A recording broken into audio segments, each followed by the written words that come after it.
Hyperpartisanship has seized the federal government during the Biden administration. For the first time in history, Democrats removed 2 Republicans from their committees in the U.S. House of Representatives merely because they didn't like the rhetoric of Paul Gosar and Marjorie Taylor Greene. Over the weekend, the U.S. Senate passed legislation to double the size of the Internal Revenue Service enforcement against all Americans. In January, for the first time ever, the National Archives retrieved 15 boxes of material from a former president of the United States.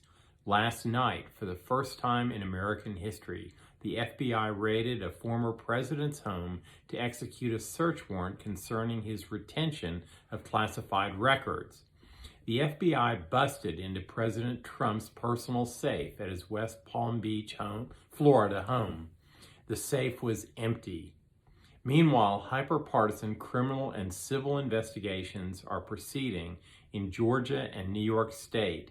Now let's face it, when all the prosecutors are Democrats and all the targets are Republicans, that's a partisan investigation. That's not law enforcement.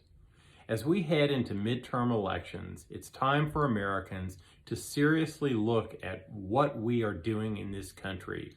Do we want the rule of law, or do we want to respond merely to the whims of men?